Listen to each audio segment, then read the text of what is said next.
sobrevolando para que no vaya a haber un atentado. Bueno, exactamente. Argentina es un país que conoce de atentados. Entiendo que el presidente está al lado del rey de España. Vaya dupla. Escuchamos a Javier Milei. Señores gobernadores, señores diputados y senadores nacionales, presidentes y dignatarios extranjeros, argentinos. Hoy comienza una nueva era en Argentina. Hoy damos por terminada una larga y triste historia de decadencia y declive y comenzamos el camino de la reconstrucción de nuestro país.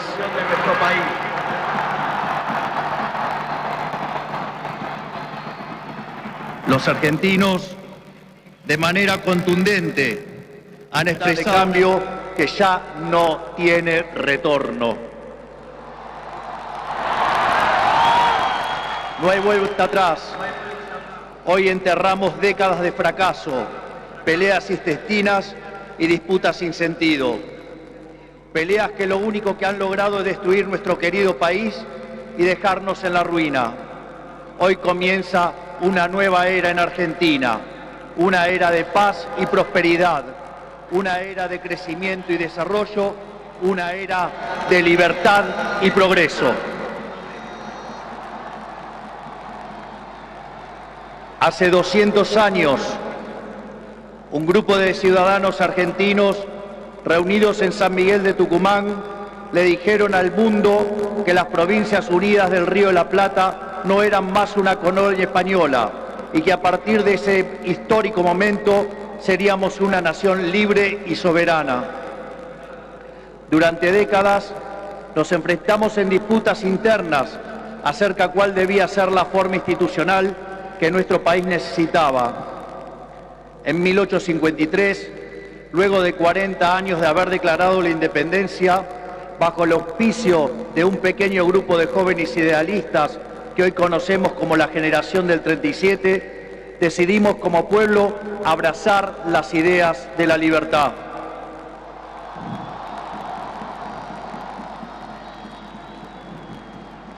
Así, se sancionó una constitución liberal con el objetivo de asegurar los beneficios de la libertad para nosotros, para nuestra posteridad y para todos los hombres del mundo que quieran habitar el suelo argentino.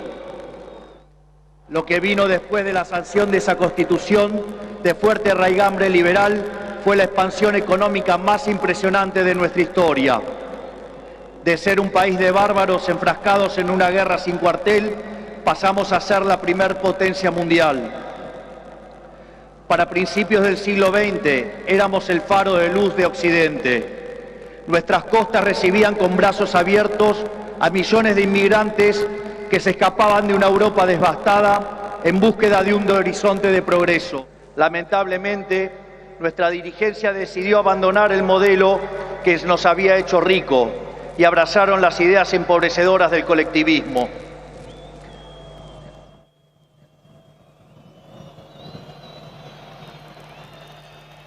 Durante más de 100 años, los políticos han insistido en defender un modelo que lo único que genera es pobreza, estancamiento y miseria. Un modelo que considera que los ciudadanos estamos para servir a la política y no que la política existe para servir a los ciudadanos.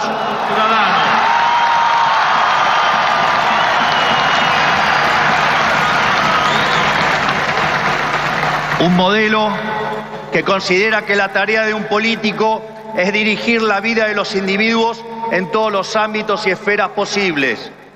Un modelo que considera al Estado como un botín de guerra que hay que repartir entre los amigos. Señores, ese modelo ha fracasado. Ha fracasado en todo el mundo, pero en especial ha fracasado en nuestro país. Así como la caída del muro de Berlín marcó el final de una época trágica para el mundo, estas elecciones han marcado el punto de quiebre de nuestra historia.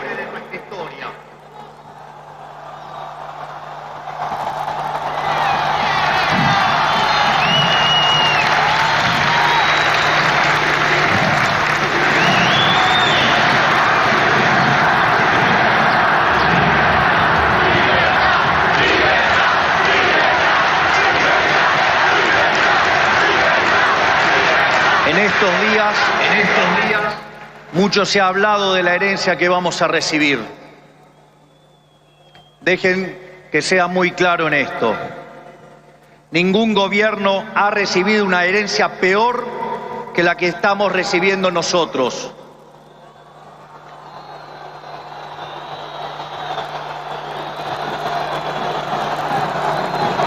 El kirchnerismo, que en sus inicios se jactaba de tener superávit gemelos, esto es, superávit fiscal y externo, hoy nos deja déficit gemelos por 17% del PBI.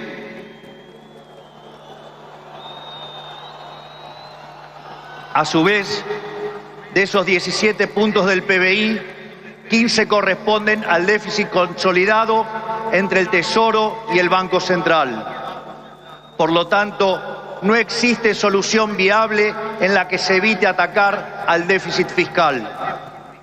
Al mismo tiempo, de esos 15 puntos de déficit fiscal, 5 corresponden al Tesoro Nacional y 10 al Banco Central, por lo que la solución implica, por un lado, un ajuste fiscal en el sector público nacional de 5 puntos del PBI, que a diferencia del pasado, caerá casi totalmente sobre el Estado y no sobre el sector privado.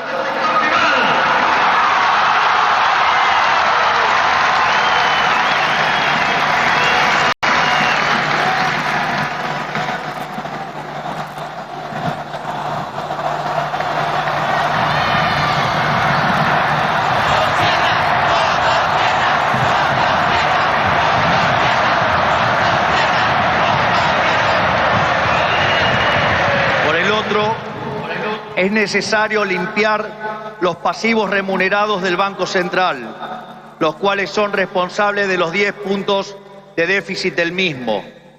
De esta manera se pondría fin a la emisión de dinero y con ello a la única causa de la inflación empíricamente cierta y válida en términos teóricos.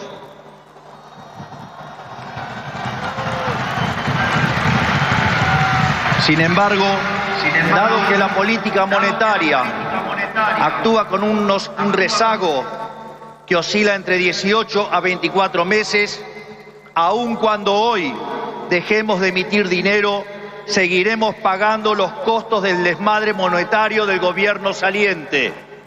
Haber emitido por 20 puntos del PBI como se hizo en el gobierno saliente no es gratis. Lo vamos a pagar en inflación. A su vez, el cepo cambiario, otra herencia de este gobierno,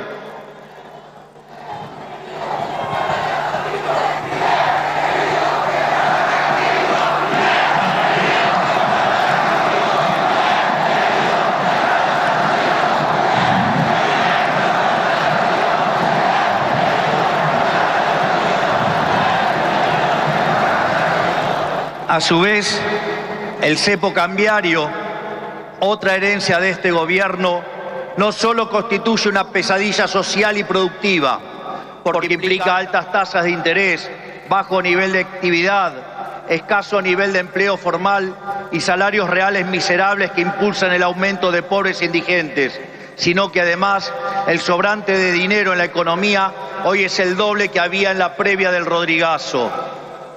Para tener una idea de lo que eso implica, recordemos que el Rodrigazo multiplicó por 6 veces la tasa de inflación, por lo que un evento similar significaría multiplicar la tasa de inflación por 12 veces.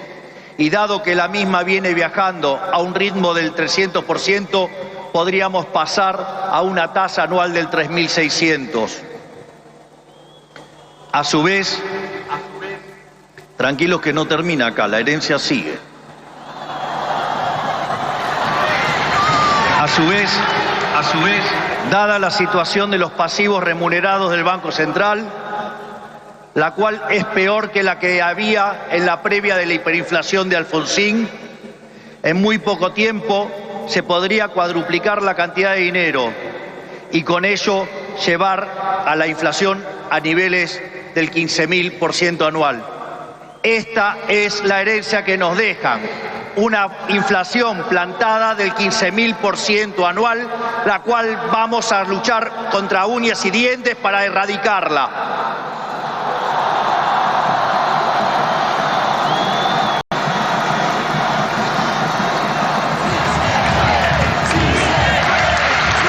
Es más, este número, que parece un disparate, quiero que sepan que implica una inflación del 52% mensual, mientras que hoy mismo ya viaja a un ritmo, de acuerdo a estimaciones privadas, que oscilan entre el 20 y el 40% mensual para los meses entre diciembre y febrero.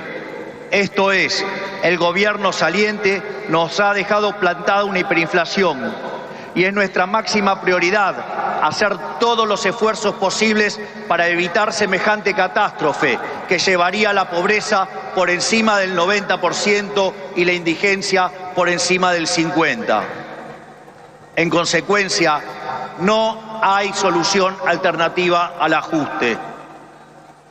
Por otra parte, la herencia no termina ahí, ya que los desequilibrios en tarifas son soles equiparables al desastre que dejó el kirchnerismo en el año 2015. En el plano cambiario, la brecha oscila entre el 150 y 200%, niveles también similares a los que teníamos en el Rodrigazo. A su vez, la deuda con importadores supera los 30.000 millones de dólares. Es raro el discurso de Milei, Angélica, en términos de que está tan repleto de cifras, de términos técnicos difíciles de comprender. No es un discurso tradicional, digamos. Está adelantando lo que viene, el plan de ajuste fiscal.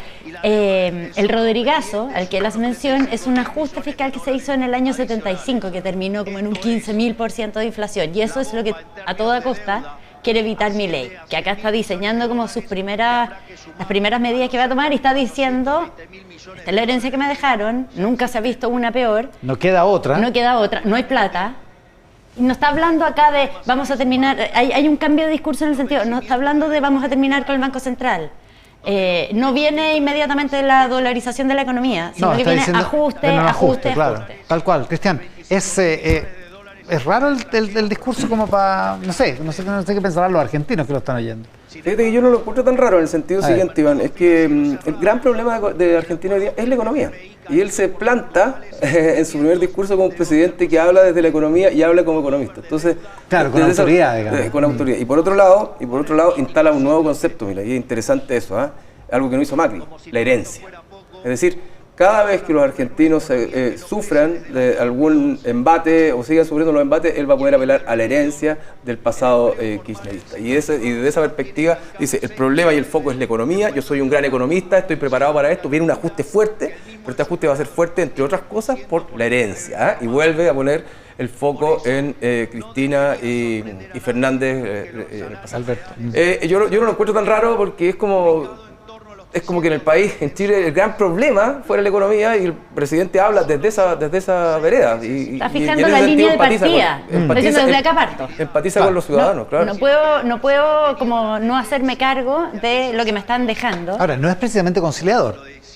No, para nada. ¿Cuándo ha sido conciliador Milei? Claro. No, y en ese sentido se distancia de Macri. Macri se hizo un poquito leso cuando asumió respecto de lo que el país que recibía. Aquí está siendo muy claro el país que está recibiendo de manera de que no le vengan a cobrar cuentas en el corto plazo, porque él está mostrando la línea base desde donde parte. Creo que eso es un giro importante que asume Milei y que tenía mucha conciencia. Y por lo tanto, todas esas risitas simpáticas que vimos al inicio del coqueteo con Cristina eran las formas nomás, pero en el fondo Milei no va a transar y creo que tiene que hacer eso, de lo contrario rápidamente se le van a venir todas las expectativas encima de él. Eso, yo creo que está haciendo lo que hablábamos antes, una contención de expectativas y está preparando el camino para lo que va a hacer esta semana, que es que en algún momento de la semana se espera que esto que él está como acá plantando como la semilla se traduzca en medidas concretas. Por eso se espera con mucha atención lo que mañana va a decir el ministro de Economía, Luis Caputo. Un dato, está en la primera fila, están el rey de España, está el presidente Gabriel Boric, está el presidente uruguayo, el de Paraguay, y no está Lula, por cierto que no fue, pero está Jair Bolsonaro.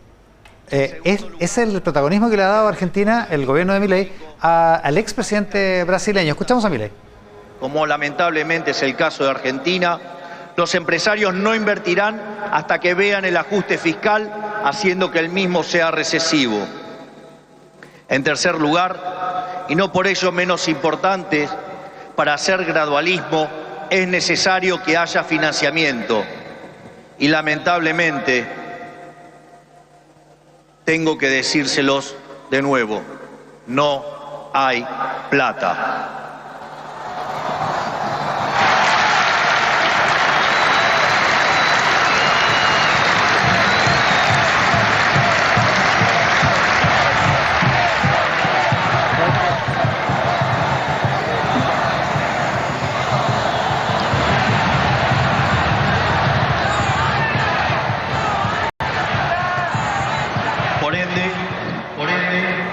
La conclusión es que no hay alternativa al ajuste y no hay alternativa al shock. Naturalmente, eso impactará de modo negativo sobre el nivel de actividad, el empleo, los salarios reales, la cantidad de pobres e indigentes. Habrá esta inflación, es cierto, pero no es algo muy distinto a lo que ha pasado en los últimos 12 años. Recordemos que en los últimos 12 años el PBI per cápita ha caído 15% en un contexto donde acumulamos 5.000% de inflación. Por lo tanto, hace más de una década que vivimos en esta inflación. Por lo tanto, este es el último mal trago para comenzar la reconstrucción de Argentina.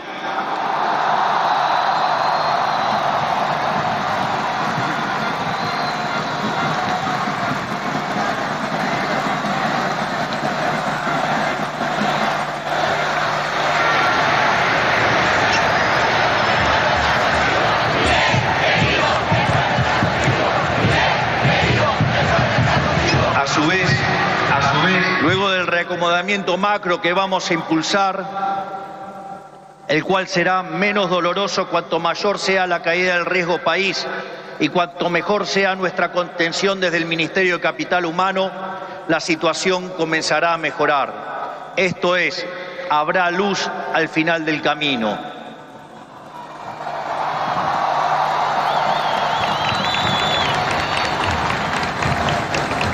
En el caso alternativo, la propuesta sensiblera progresista, cuya única fuente de financiamiento es la emisión de dinero, derivará en una hiperinflación que llevará al país a la peor crisis de su historia, sumado a que nos meterá en una espiral decadente que nos equiparará con la oscuridad de la Venezuela de Chávez y Maduro.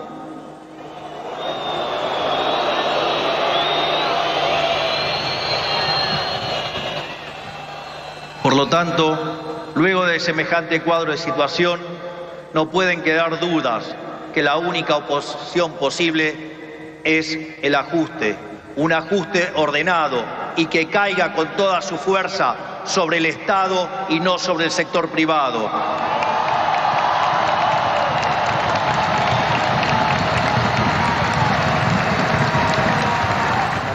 Por decirlo así, al gasto que hace el fisco y no a las personas, digamos. Pero el panorama es desolador. Va a haber más desempleo, va a haber más... O sea, básicamente está diciendo prepárense para lo que viene.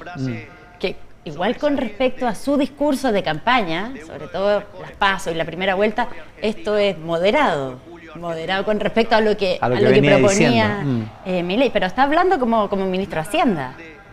Y para mañana ya me confirman que hay a las 8 de la mañana ya hay conferencia de prensa del ministro de Hacienda. Ahora, es interesante con quién está haciendo todo esto Milei, porque el Milei que llega, finalmente el Milei que acaba de asumir, llega como con un grupo nuevo de gente que no era el que tradicionalmente se pensaba con que iba a llegar. Si Milei no tiene mucha base, no tiene mucha estructura, como y no decía tiene cuadros Cristian, para llenar los cargos. Es un personaje político desde el año 2021, cuando asume como diputado de un partido que ha ido creciendo, pero que sigue siendo una estructura. Entonces llega con un mundo ligado al PRO, a Macri, a Patricia Bullrich. Si uno ve los 10 ministros que va a nombrar, que van a jurar hoy día, son muchos básicamente de ese mundo, ¿no? Vienen de ese mundo. Refundacional.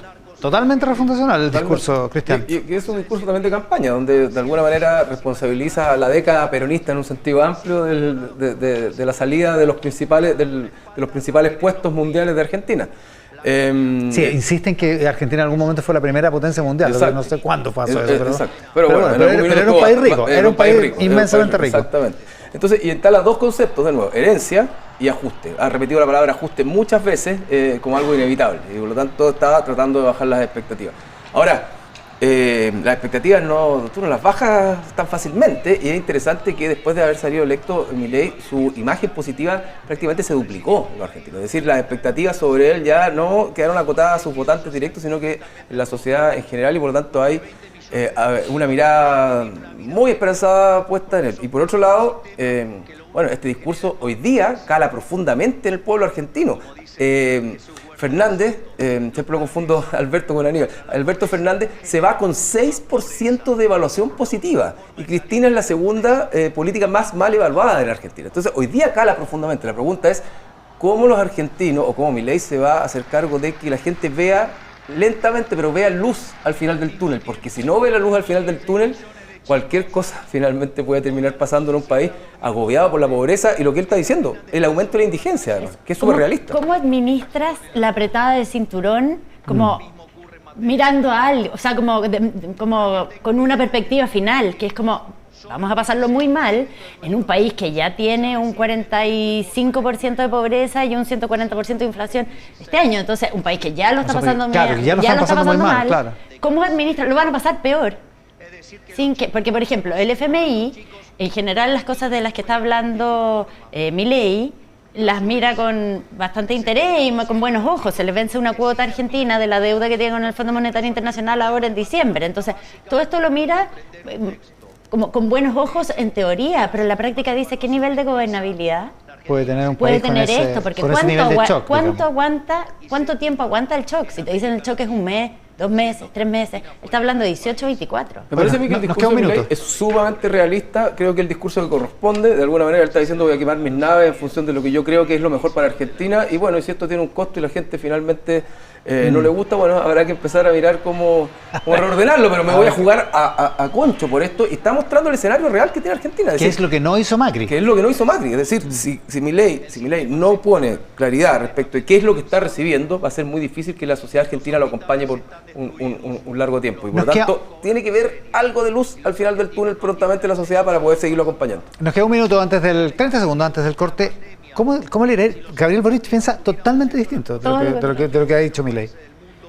Bueno, por lo mismo parece que no ha pedido bilateral, como contaba la Valentina Godoy.